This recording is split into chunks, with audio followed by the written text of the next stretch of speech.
You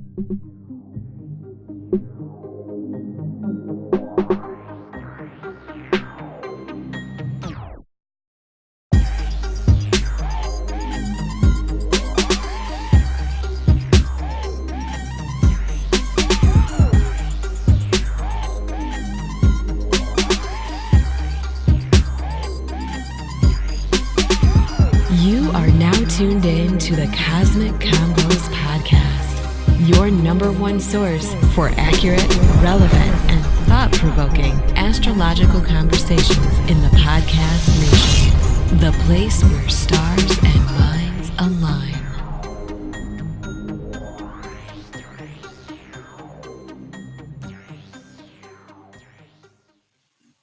Peace. You are now tuned into the Cosmic Convos podcast. I'm your humbled host, Herut, and I'm here with, our veteran astrologer, good brother Ra. How you doing? Peace, brother. My person's doing quite well. Enjoying life, taking it one day at a time. King, how about yourself? Pretty good, man. Can't complain. Great to have another opportunity to, do this show and get this knowledge to the people. Indeed, it's always a pleasure, King, to build around this science. It's a lifelong study, and to be able, like you said, to give the people these tidbits and these pieces so that they can take it back into their own personal lives and begin to research is always a beautiful thing. Absolutely. So, before we get into today's topic, I wanted to remind you that this podcast is brought to you by Push It Forward Media Group and Kylie Astrology. You can get to Push It Forward Media Group at Push It Forward, that's PUSHITFWD.com. And Brother Ra, how can you get to Kylie? You can find me on IG at Shechem Ra on IG, and also you can find me on Facebook at Shechem Ra as well. Also, there's a channel on YouTube for those of you that video watchers. You can go on YouTube and check me out at Kylie Astrology on there as well. So there's definitely 3 platforms you can find me on. Good deal. So, yeah, man, we episode 5. This is a bit of a milestone. Get to the 5th episode. Numbers are still looking pretty good, pretty consistent. How you feel about how this thing is flowing so far? A year from now, people are going to look back, and this is going to be an experience for anyone that tunes in. Each show is getting better and better, stronger and stronger, and it seems the numbers are reflecting that as well. The questions that people are posing are definitely ones that are eye-openers and can definitely give people the help that they need as far as understanding a very complex and ancient science. So I'm definitely feeling awesome about this podcast. Yeah, man. Yeah, it's a beautiful thing. Speaking about, the questions, people really seem to enjoy last week's episode. We didn't get as many questions, but we did get a lot of feedback. I got a lot of people loved the show. They really embraced it, and I was a little concerned because this is it's our longest show thus far. But it's good to see that people stuck with it. So, for everybody who's, listening and staying tuned, we really appreciate that. But we did get, one comment, brother, wanted to know, what's the significance in general, when someone has their moon in the 12th house? You know what, brother? The moon in the 12th house definitely is a deep placement. They're all deep, We're talking destiny here. So any placement, in anyone's chart is always, profound, especially for that person.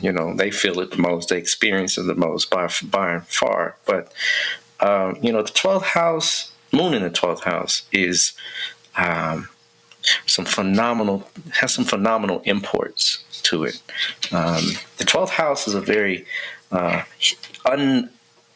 it's a very hard house to understand for many people. And what happens is that, in life, when we're born. And by the way, just to throw this out here, y'all, little FYI, Tupac Shakur, right, has moon in the 12th house, right?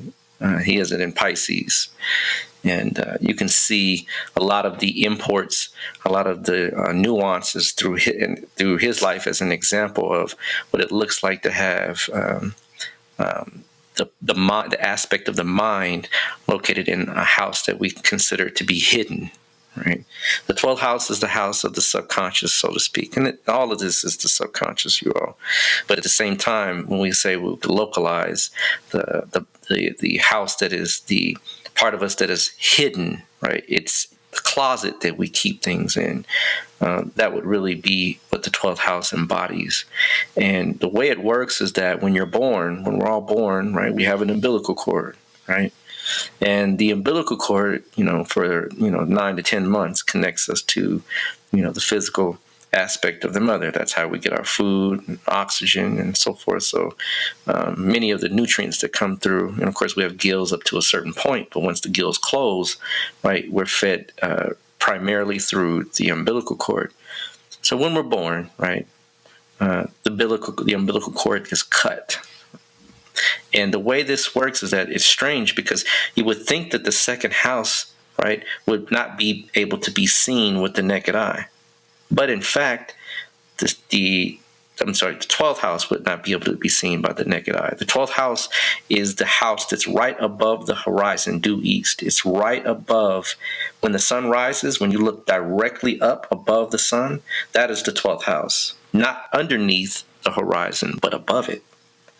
But if it's a hidden house, interesting, right? How is it that we're able to call it? How is it able to be seen, right?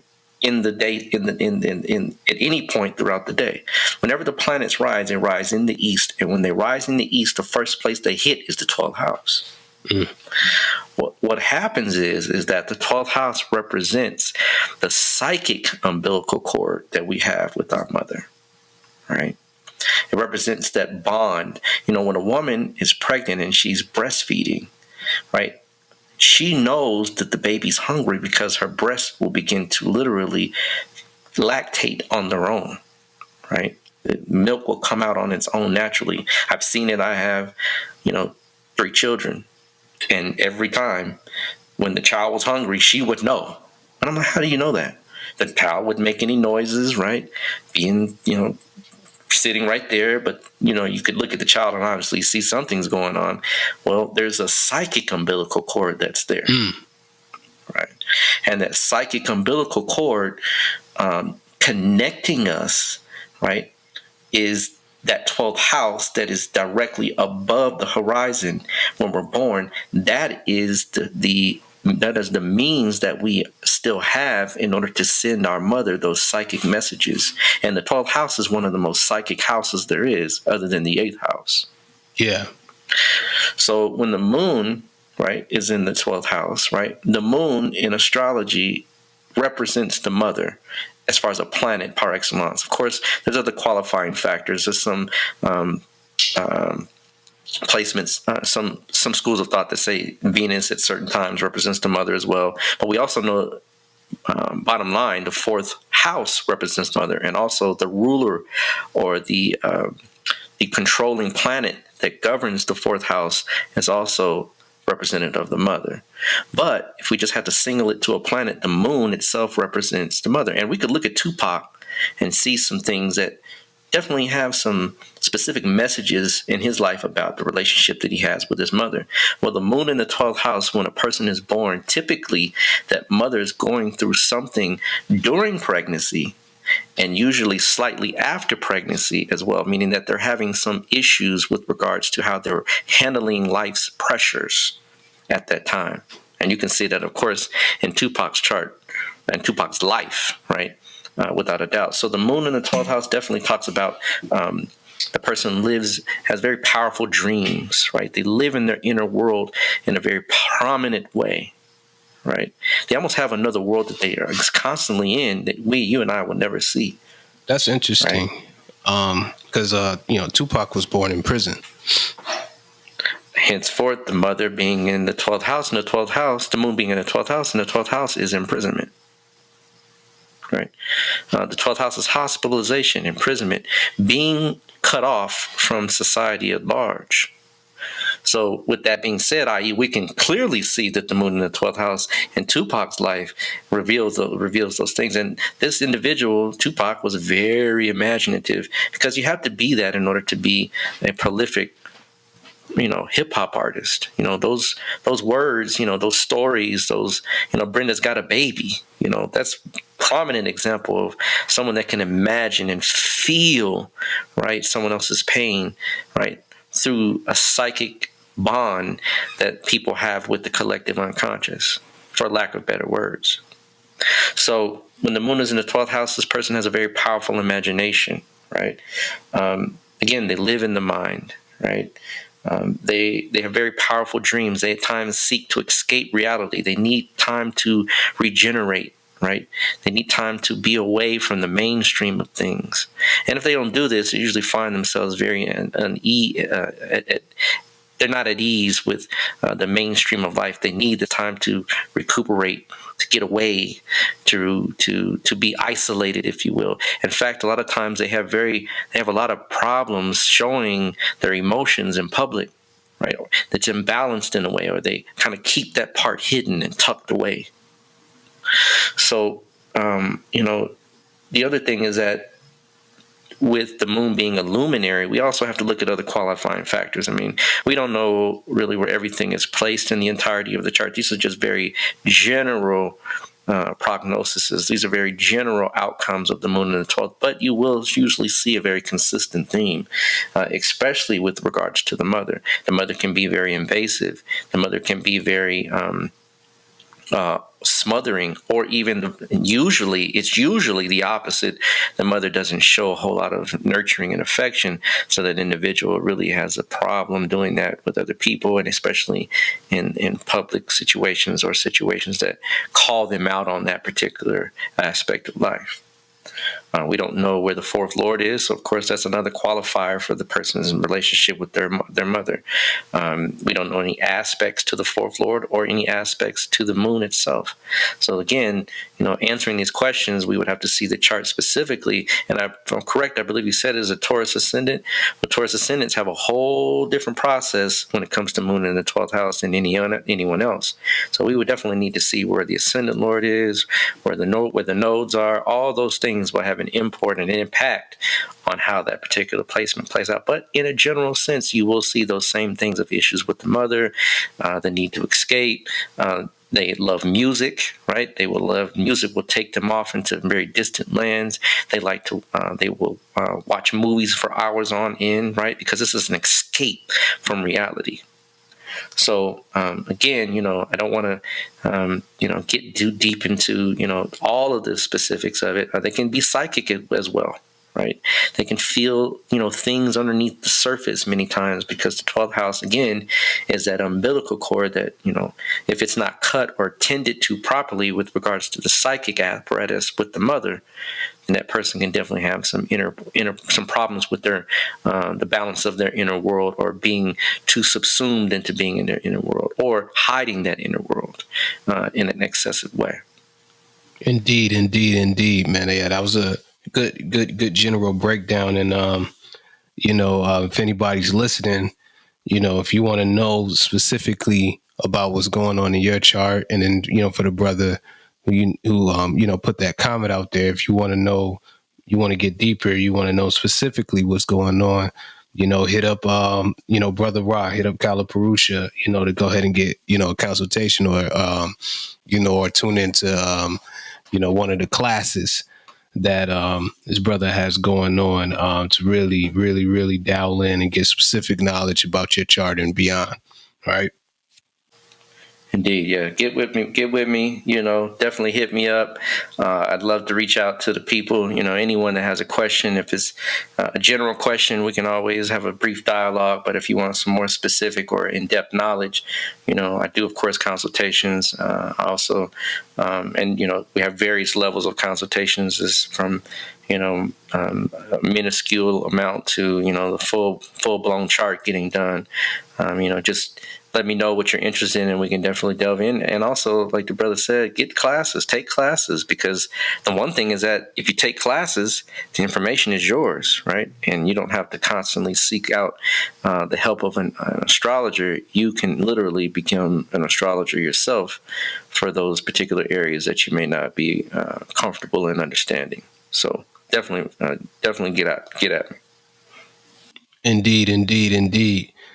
All right, so that's pretty much what we got from our people out there. Feedback and everything. So we can go ahead and jump right into our for our show today. And this one is going just a fun one, right? And kind of piggybacking off of what we were just going into. I always like jumping into some of these notable charts and stuff like that, because you get to kind of see kind of the power of understanding your chart and being able to time things, and seeing how things develop in other people's life, and you can start kind of start looking for the same thing in your life as well. So today, man, we're going to really get into two pretty young, relatively young women that's been making some big financial news in the beauty industry or whatnot, and that's Kylie Jenner and Rihanna.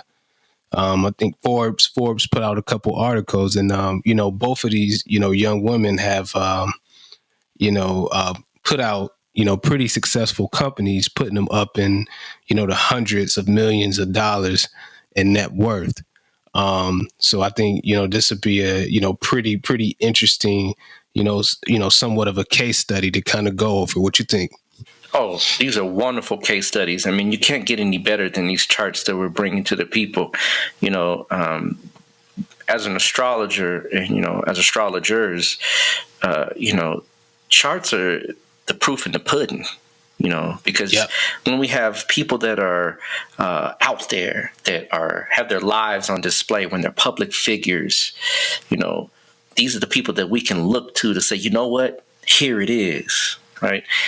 That's that particular placement. That's that particular combination. That's that particular ascendant and what have you and so forth. So when we get an opportunity to look into the lives of public figures, and they're on public display. This is not private knowledge. I'm not looking into someone's mama's chart that is around the corner that I don't know. All these people we know, right? And they literally have their information placed in Forbes.com, in Wall Street Journal. This is not privy knowledge to someone. This is public information. And one thing that we must be careful about is beginning to look into people's charts that we don't have permission to look into. But because they're public figures, because they put themselves out there, and because they have been researched with regards to their net worth and their lives at large, this is where we can have fun in beginning to apply the knowledge of astrology real time. So, definitely this is an exciting opportunity to show and prove the power of astrology. Absolutely. So, with that being said, which one you want to tackle first? Let's do Kylie Jenner. Okay. Let's do her first, right? Let's do her first. And the reason is because, they're both very notable women, right? Very notable women that from their respective genres and fields are well known, right? But Kylie is one I want to do first because she has a very different type of placement than the other individual we're going to do today, Rihanna, right? And Rihanna Fenty, that is. And so Rihanna, right? We'll see her yogas as well that bring her what she has in her life. But Kylie has a very phenomenal placement, and it shows that these placements and these ancient what we call yogas, right? And I'm not talking about meditation and stretching and things of that nature. I'm talking about yoga just means union or link, right? These unions, these links, these ways, these ways that these particular planets are placed, the combinations, and there's variable combinations, different types of yogas that we have to explore. I mean, there's more than 300, but they say there's 300 base yogas. There's more than 300 yogas. I mean, there's upwards of thousands of yogas, right? And when we don't really get into the yogas that we have in different systems, such as Jaimini, we were talking about that before. Jaimini yogas, you got yogas from Brigu Nadi.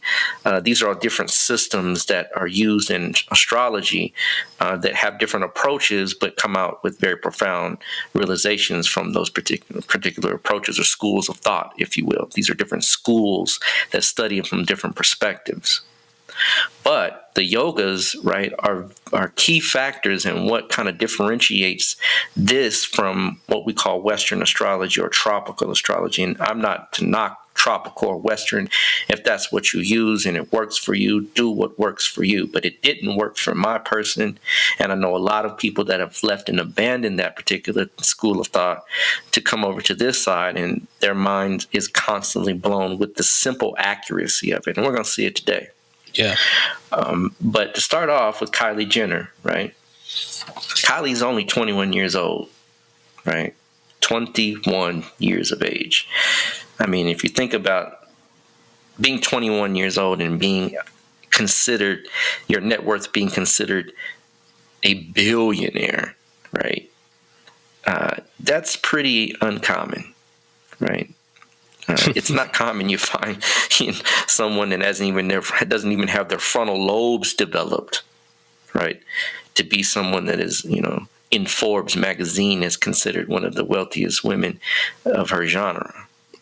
Yeah. So that alone, right, speaks volumes to the power of these particular yogas or combinations or placements in her chart, which creates the destiny. So, to start off, she is a Sagittarius ascendant, Sagittarius rising, or we also say Sagittarius Lagna, right, are all the same. Meaning that at the time she was born, due east on the horizon, the sign of Sagittarius was rising. It was directly visible at that particular time. Of course, you can't see it because the sun is, the sun would be out. It depends on what time they're born as well. Sometimes you can actually see it. But because her chart, the sun is in the 8th house, it would have been daytime when she was born, right? Yeah. So you wouldn't be able to see it, right, with the naked eye. But we have the ways that we know what it is, right? Because we keep track of time. In fact, astrology is nothing but timekeeping on another level. So she's Sagittarius ascendant, right? Specifically 16 degrees, 11 minutes. And her ascendant lord, meaning the ruler, the planet that rules her, meaning the planet that rules the ascendant, the planet that rules the rising sign, is Jupiter, right? Now, she's a Kardashian, am I correct, brother? Yep. Well, sort of. Sort of. Right? She's a Jenner, but right. she's part of that family. Right. She's connected, right? She's connected, right? Yeah. She's linked in, as they say, right? To the Kardashians, right? And so, by whatever means, right? Whether it be association, affiliation, friendship, so forth, right? They're linked in. Half sisters. Yep. Half sisters with the Kardashians. Right. Yep. Half sisters. Okay. So that means that when she's born, right, the second house, which is where Jupiter is placed, her ascendant lord is placed, it's in the second house of family, right? And that connection automatically, bar none, right, gives her a link into that family wealth, right? Right? It connects her to in the literal sense, right? She gets a download of wealth directly from her bloodline, right? And so that second house meaning that the ascendant Lord, which represents her, the ascendant Lord is you, the ascendant is you. We have to pick a particular part of the chart to say, who are you? Right? It's all you. It's all you. But we say, well, who are you? We would go to the ascendant and the ascendant Lord. Well, the ascendant Lord is in the second house, right? Jupiter is in the second house. But Jupiter is what is called debilitated in the chart, meaning that each planet has a specific placement that yields it certain powers or takes away certain powers based on what that planet is supposed to produce. Right? Yeah. And so Jupiter is supposed to produce wealth, right? I mean, big wealth, right? Talking about big money. Venus is wealth too, right? Don't get it twisted. There's a couple of planets that can do this. When we say planets, not particular placements like in lords of this or that, but planets can give wealth. And Jupiter gives big money. Venus gives money as well, but Jupiter on a higher level. Money that is interactive on vast levels, right? Money that you can call yourself a bank to someone else almost, right? That kind of money, right? We're talking about, money you can't, generational wealth, Yeah. Well, again, here we go. Jupiter is in the second house. Second house is family, right? Generational wealth, but it's debilitated. So it means that it's not supposed to produce or yield the effects, the high, powerful effects that Jupiter can give.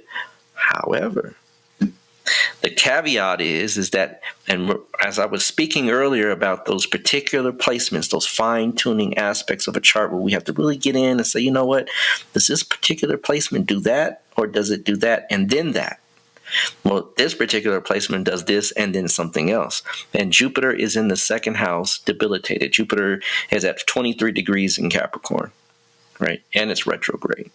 I won't get into the imports of that particular retrograde and what all those things mean. But the other side of the equation is that she has what's called, so when a planet is debilitated, it's called niche or nicha, right? Nicha means literally, it's just translated as being, right? We would say, for lack of better words, debilitated, right? So it means it's not supposed to really produce all that much if you take it literal. But there's another placement that changes or alters or mutates or modifies that particular Jupiter in the second house, debilitated. And what that is that now, since Jupiter's in the sign of Capricorn, Saturn rules Jupiter, right? Saturn rules Capricorn because that's where Jupiter is placed. It is placed in the fourth house. Yeah. Well, the fourth house for all Sagittarius ascendants is Pisces, right? So Saturn, the ruler of Jupiter, is placed in the fourth house. And then the ruler of Pisces, which is also the ruler of Saturn, is placed in the second house. So they literally flip, right? They literally placed in each other's respective signs.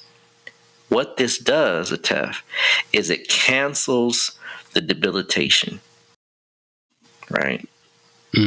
So what do we mean by you say cancels the debilitation? Like, how can the debilitation really be canceled? It's not necessarily canceled, right? There are still the same negative imports that the planet will bring, right? And we're talking about money here. That's all. We're not talking about her personality. We're not talking about her value system. We're not talking about how she treats other people. We're not talking about how she lives her life, if she meditates, if she's spiritual, if she has a relationship with the Supreme Being. None of those things are what we're talking about today. We're talking about simply the ability to acquire mass wealth. Yeah. Right? So with this particular placement, right, this creates what we call, again, the technical term in the Jyotish vernacular is called Nicha Bang Raja Yoga. And so Raja means king. We talked about yoga, which is a combination between planets, right? Or a specific placement of a planet. It doesn't even need to be between planets, just a specific placement, right? But the Nicha Bang means the cancellation of debilitation. Now, Yeah. Right? It doesn't mean that the negative goes away. It just means that in math, I know you're well adept at math, right? When you have two negatives, right, that are multiplied, what happens? It becomes positive. It's Right. canceled. Becomes a positive, right? So those two negatives now become a positive. Well, the fourth house is the house of immovable property, right? It's the house of home, right? Houses, cars, right? Literally luxury items, right? And so when we have this particular placement is very powerful in that now Jupiter is going to act like it's in its own sign in the second house. Right?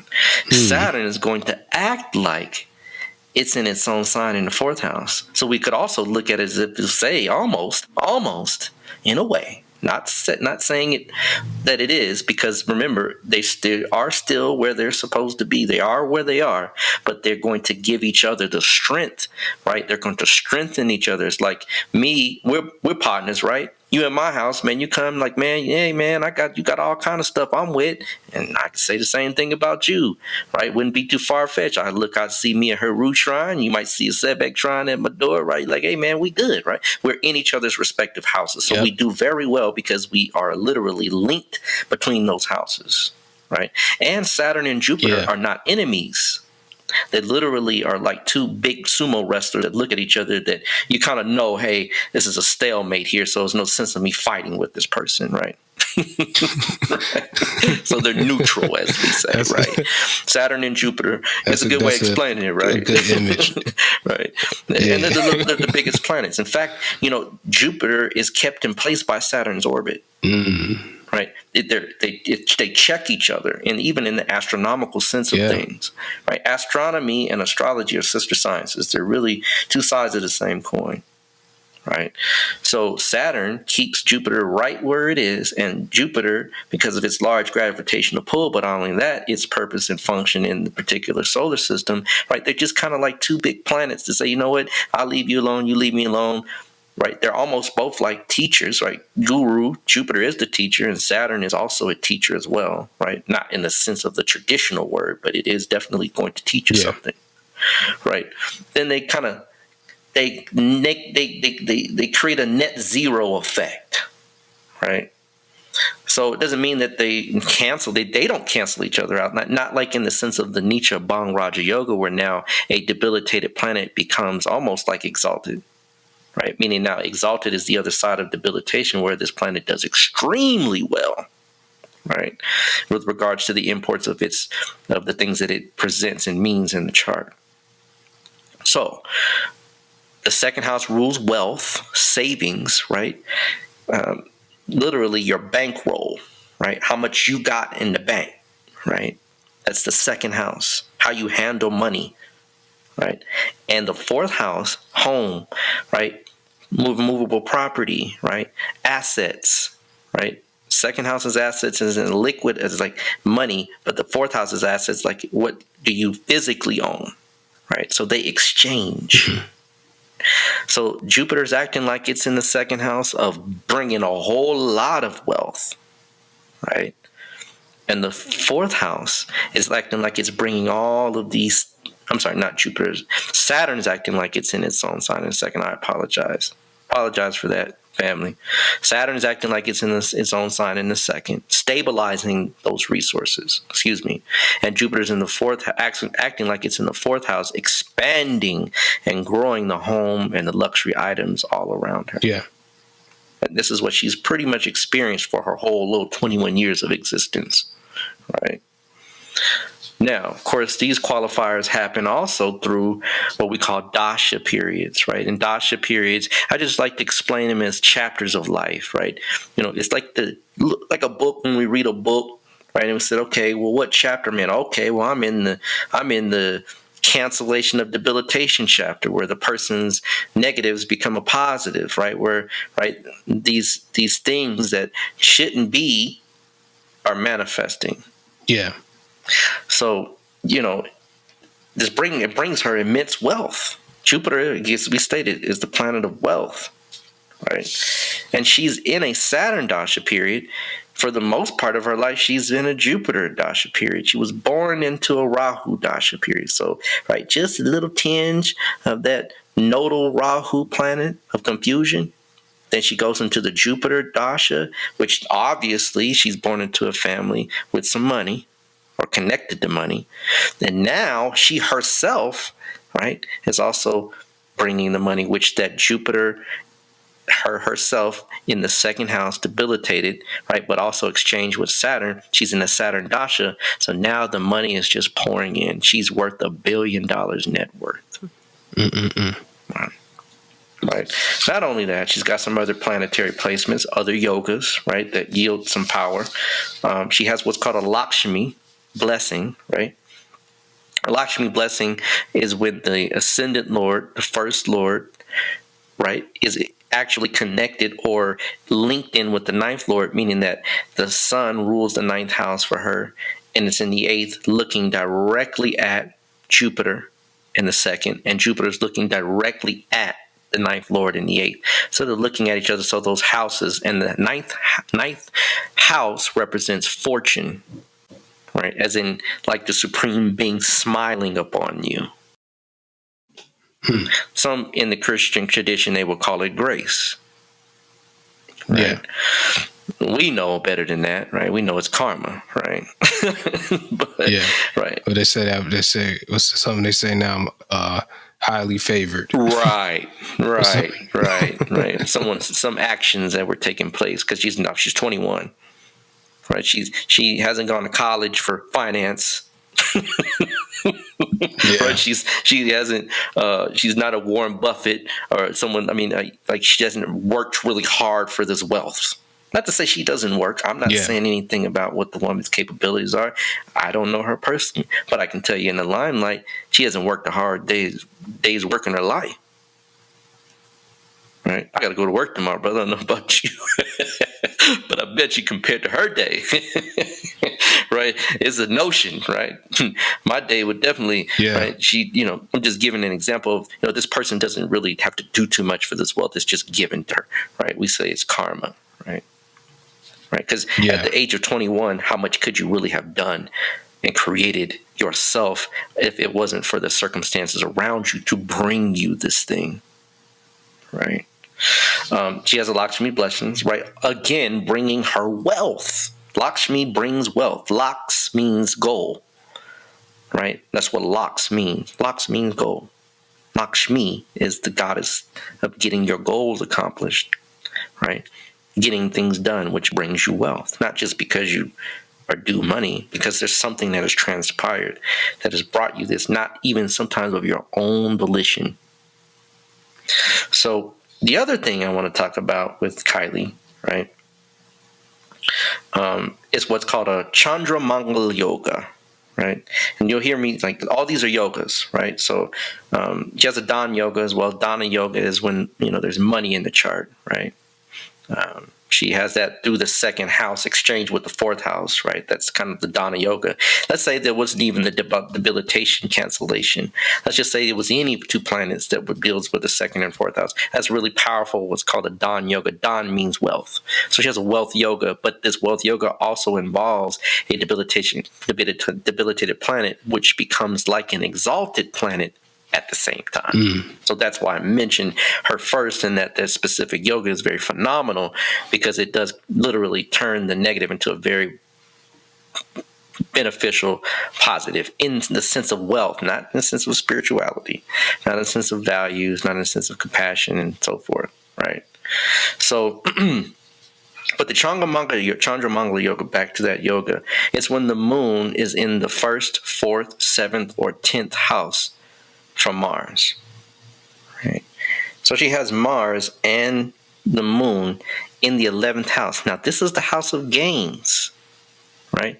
This is the house of gains. So now we're seeing a Chandra Mangal Yoga dealing with income, meaning gaining money. The 11th house is the house of gaining money, getting money, right? Liquid money coming into your pocket, right? Yeah. Right? So that also being stated, right? We also show that particular Chandramangal yoga, literally, it makes them very fiery, right? Adamant, determined, right? Driven, right? They're going to get it one way or the other, right? That doesn't do too well in relationships. Remember, we're just talking about money here. We're not talking about how she treats her paramour, her mate, her husband. I don't think she's married. I think I heard she was dating Travis Scott or something like that. Yeah. Did you hear that as well, brother? I think, is that correct? Yeah. Right. Yeah. As far as I know. Okay. Right. So her dealing with Travis, right? I'm not getting in their business, whatever they got going on. I would bet that there's some scandal or maybe something that would be uneasy in that particular combination of a relationship, right? And just keep your eyes and ears open because you'll hear it, I'm sure, more and more and more as the young lady matures. Because Chandramangal yoga really doesn't do too well, and it's not a great yoga for marriage, right? For long-term relationships. However, it's great for money, right? And it's in the 11th house, right? So, boom. Now we got another link in with money. So this person's chart is oozing the potential to have money, right? Oozing it, right? And those are three powerful, potent, not potentials, but actualizers of this person's destiny to bring her the wealth that she's acquired. So that's the first one, right? Par excellence, right? That's the first particular chart we're going to talk about. Mm-hmm. There's other placements and yogas in her chart. There's one that makes her, quote unquote, pretty, right? The other thing I was going to throw in there just to kind of add in is the fact that she has had some plastic surgery, right, on her face, and that plastic surgery, right, is that Jupiter that is debilitated in the second house, meaning that that typical planet, that particular planet is debilitated, and the second house is the face. Right now, she deals in makeup, which is phenomenal because, hey, guess what? Makeup deals with the face, right? So now we can also even see, right, that particular apparatus, right, is also, boom, right, bringing her the money through the face. Yeah. Right. And Mars is aspecting 4 houses away from, right, the 11th house, right, from the 11th house to the face. Mars represents cutting, slicing, dicing, right? So Jupiter being debilitated, this person has augmented their face at 21 years of age, right? So you can see these things, right? Bottom line, without a doubt, right? Makeup, surgery, plastic meaning fake. Jupiter being in the sign of debilitation, i.e. not authentic, fake, right? We can say false piety, but in the sense of false piety with the face, meaning false genuineness. There's no genuineness with the face. It's been altered. And this is, I'm sure, many reasons why they chose her. And she's fallen into this limelight of being able to use her face for money, for makeup. Yeah. Yep. Right. Can't get any better than that. Right. Right. And just like we were going 1 for 1, 2 for 2, 3 for 3, 4 for 4, right? I didn't line them up like that, but I really don't have to. You can look in Kylie Jenner's life, unlike the charts of the cities, right, and see this in a person's life, right? So this is the power of this astrology. You can see this real time, right? So we're going to leave good old Kylie Jenner alone. Good luck, Kylie, right? Hope Neters smile upon you, right? Let's get you on the show. We'll do it live. Come on, Kylie, come on in so we can talk to you, right? We can link in and talk about some of those placements. But we're going to do Rihanna, right? We're going to do good old Rihanna, right? Now, Rihanna's another one, right?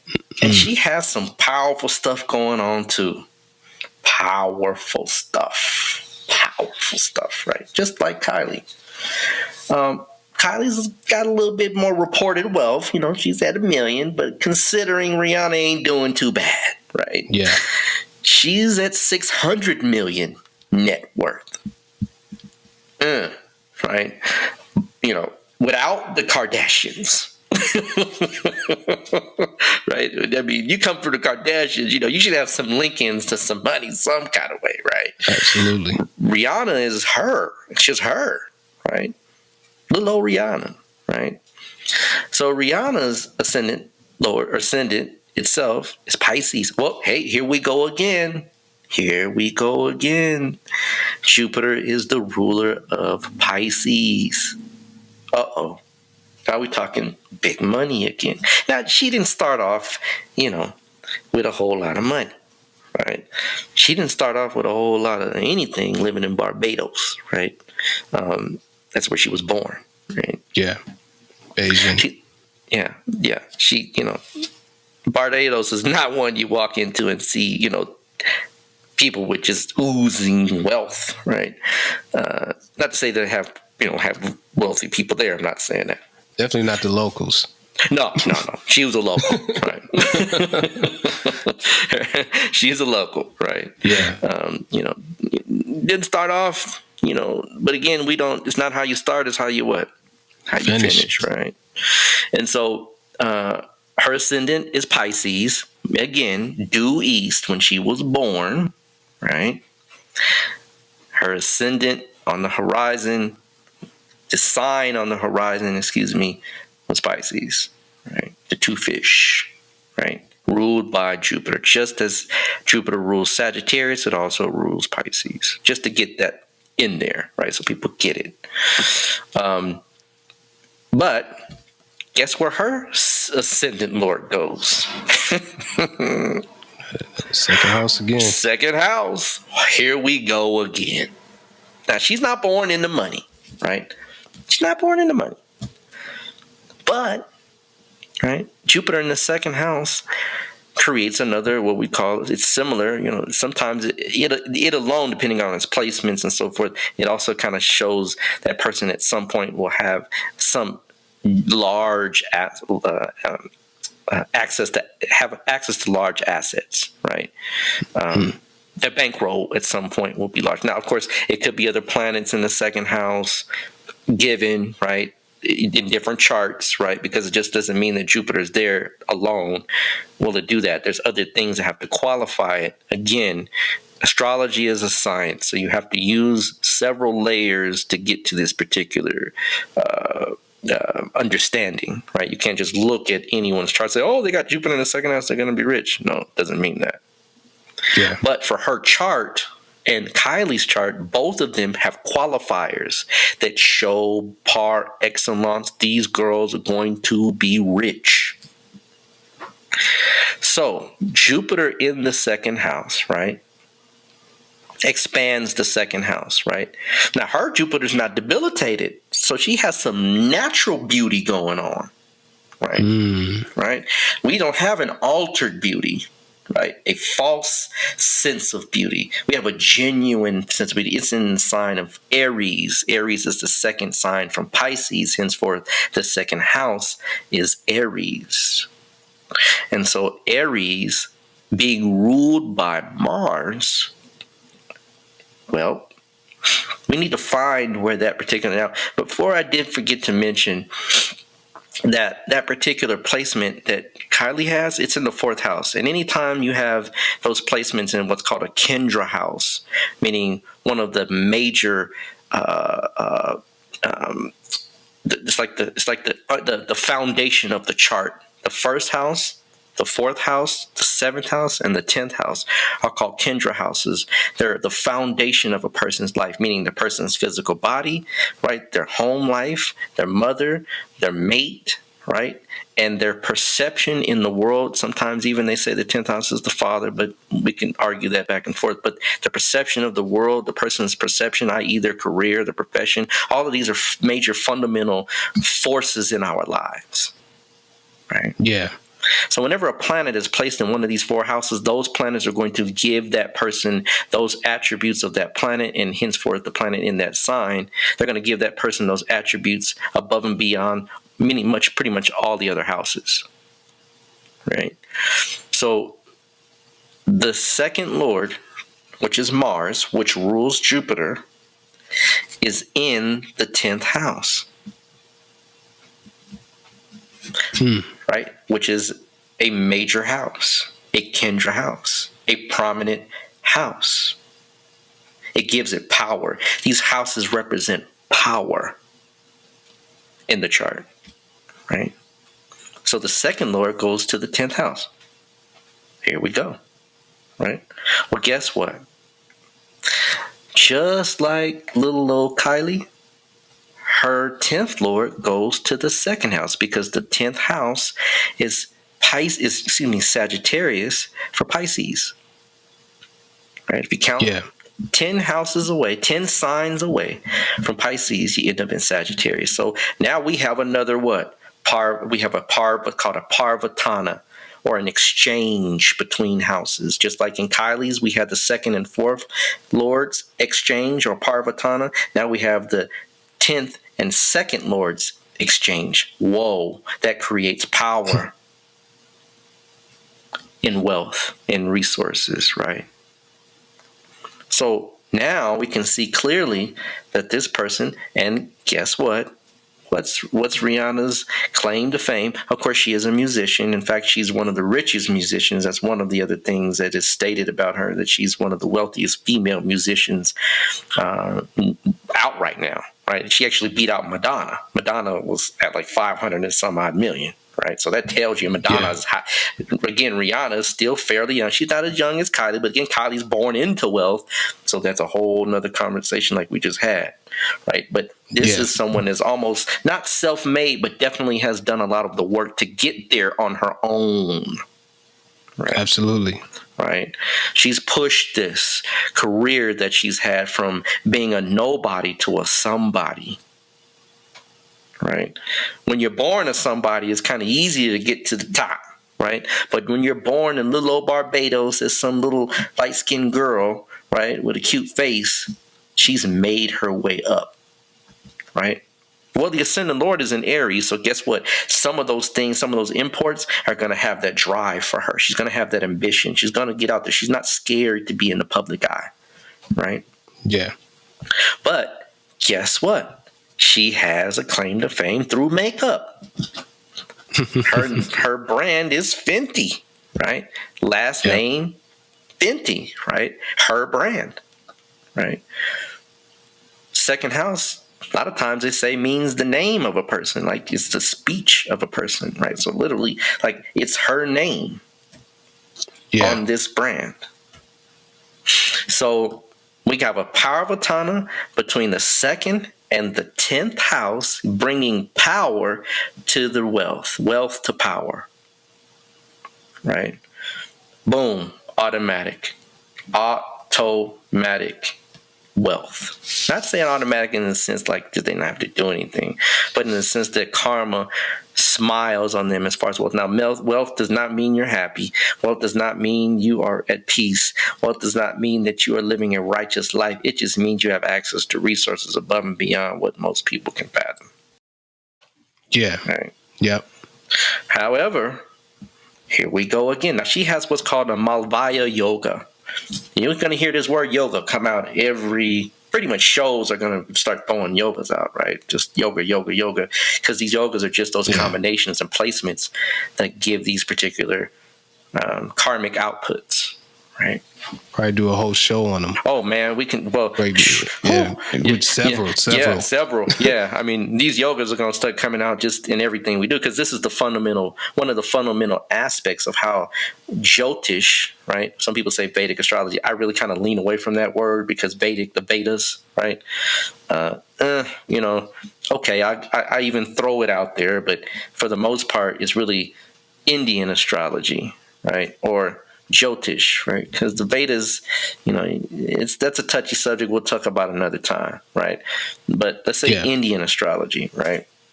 But the really proper term is Jyotish. So when I say Jyotish, you can associate it with Vedic astrology for those that are comfortable with that term, or Indian astrology for those that are not.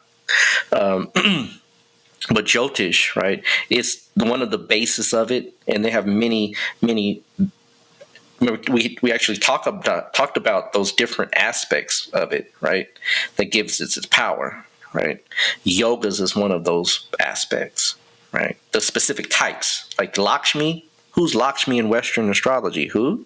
Right, right. Lakshmi is a goddess of wealth, right? It's the paramour and wife of Vishnu, right? Like Ma'at in the Kemetic system is the wife of Tahuti, right?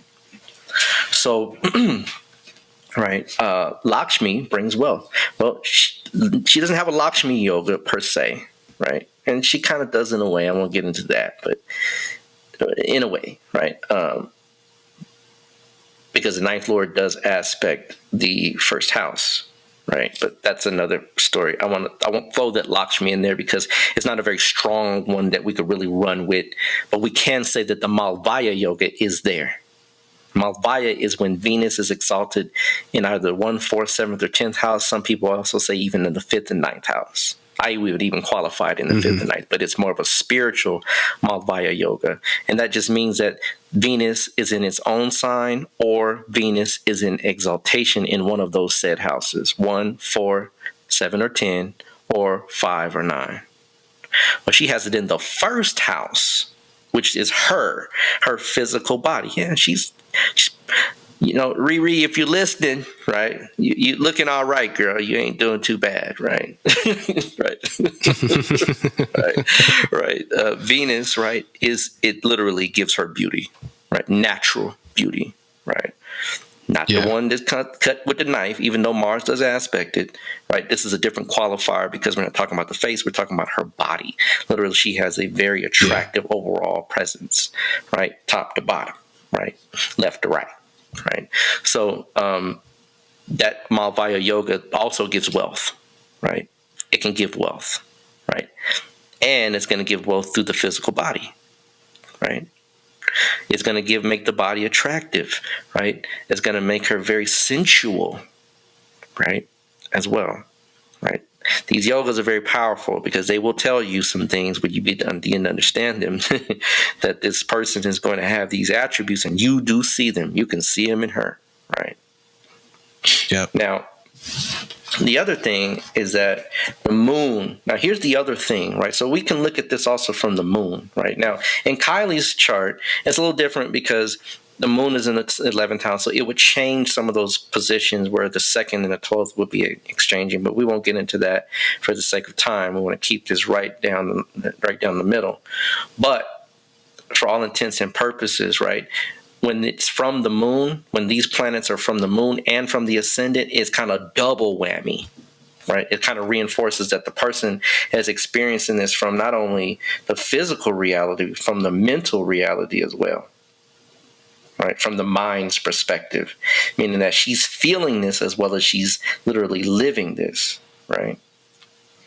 And again, Malvaya yoga, it confers wealth on the native, right? It confers wealth on that person that actually has it, material comforts, right? But it also gives them extramarital processes as well, so they can definitely attract the opposite sex with ease.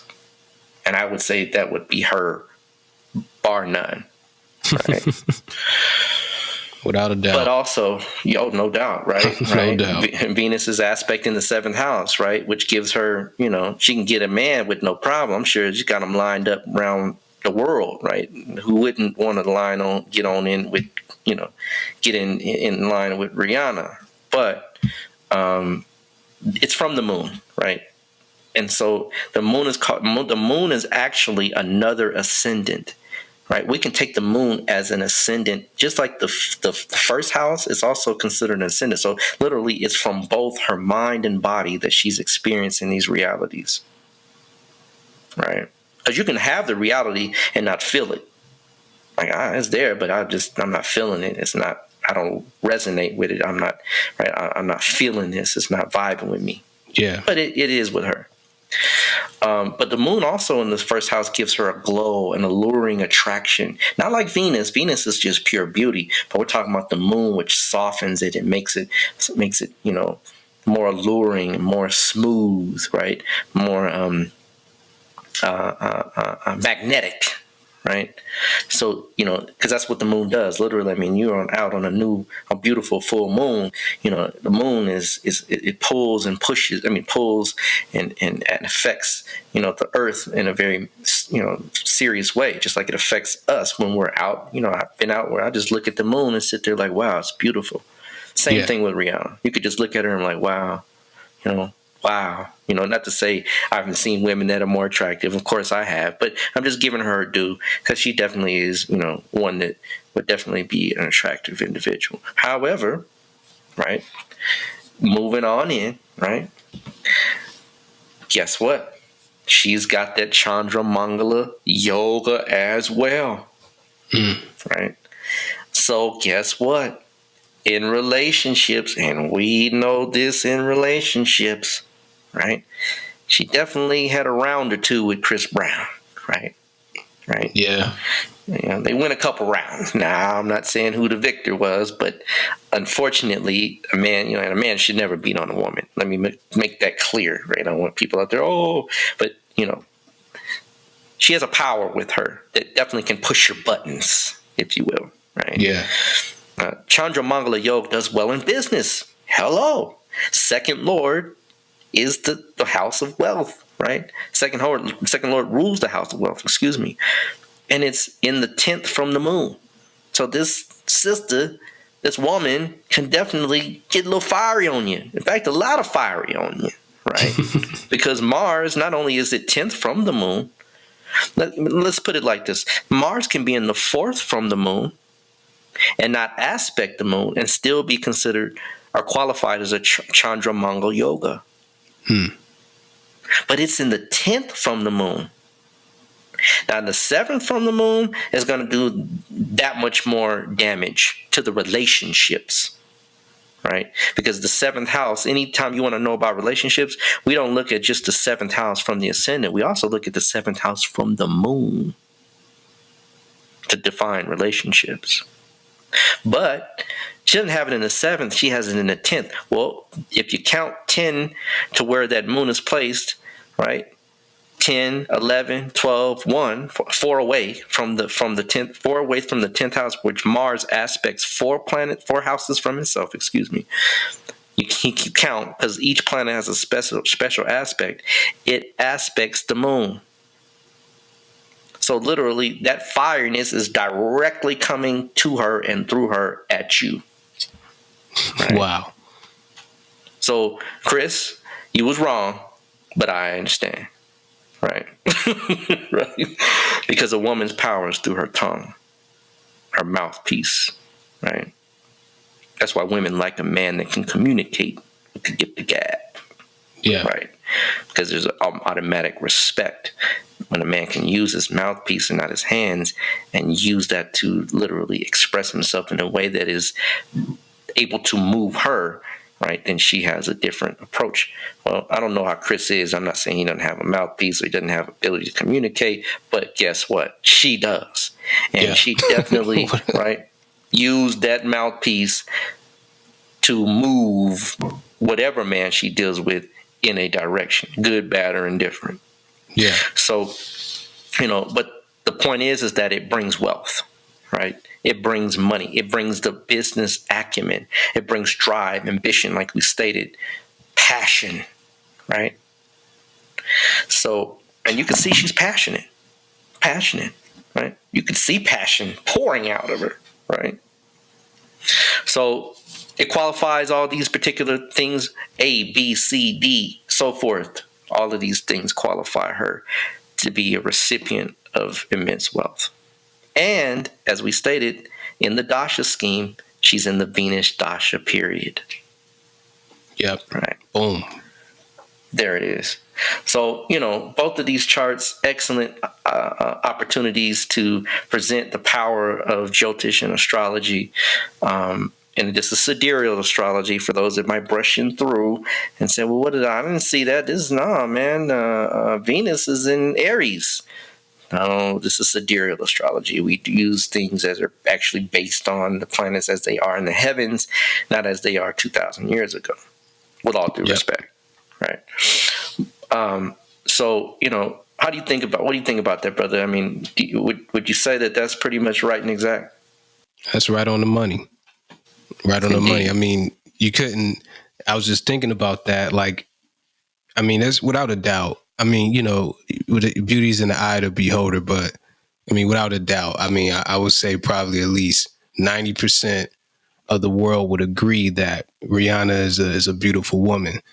And you can see that, Moon, Venus, all that in the ascendant, it's like, boom, right there. If you move those placements, to the tropical chart, that changes the picture totally. Oh, without a doubt. Without a doubt.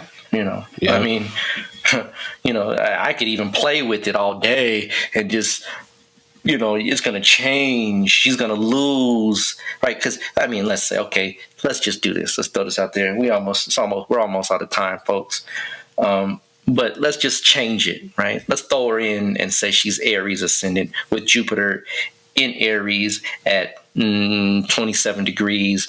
Venus is in Aries at, let's say, 19 degrees. So we move it over 20, 10. So right about 17 degrees, I believe, right? Well, just add in 24 to where Venus is placed. So we would,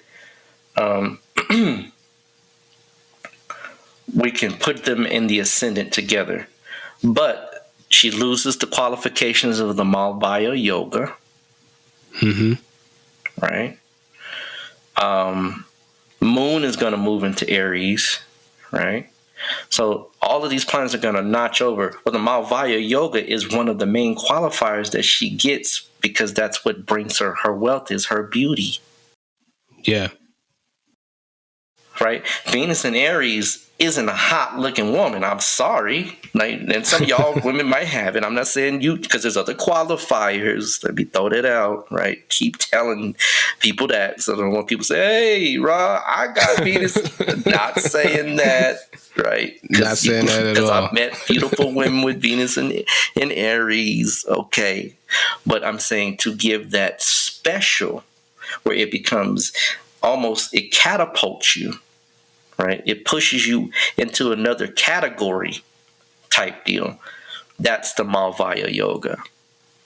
Right? And that's only when Venus is in Pisces in, like I said, 1, 4, I'll throw 5, right? 7, 9, and 10. And again, the first house is, now we're really qualifying it as her physical body, her physical beauty. Yeah. So, I mean, it just bar none, right? It's there. So, like I said, you can go through all different types of combinations and stuff and so forth, and you might get some similarities, but this is just hands down, it shows it par excellence. So, with that being said, brother, I think this has definitely proven the skills and powers of astrology in this persuasion. Is there anything else that you want to have any questions, anything you want to add in, brother, before we, tie it up? No, I think we pretty much summed that up, man. Beautiful display, indeed. Okay. Yeah. Brother, I appreciate you this whole thing. Just want to say shout out to you, brother, for definitely, push it forward. It's definitely, been a key player in the success of this particular podcast. And without Push It Forward Media and without yourself, brother, a lot of this wouldn't be here for the people. So, definitely want the people to know that this brother is definitely, a key player and is a phenomenal individual with regards to his skill set, his mindset, and his ability. So, again, thank you, brother, for all your hard work and your efforts as well. Oh no, man! Appreciate it, man. Like I said, I've been looking for you for years. Well, here we are, brother. Looking for somebody to do this with for years. So, indeed. Yeah. So, Shoot, man, on that note, man, we'll go ahead and wrap it up. Again, thank you all for tuning in. This is episode 5. And, if you haven't already, make sure you subscribe, to our podcast and whatever streaming platform you prefer to listen to it on. Make sure you follow us on our Instagram pages, at Cosmic Convo. That's on Instagram, and you can follow them, Shechem Raw at Shechem on Instagram. And we look forward, to the next show next week. It's going to be excellent as usual.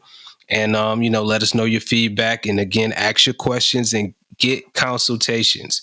Go ahead and contact Brother Ra and get your chart done. And I think pretty soon we're going to be giving something away, so stay tuned for that as well.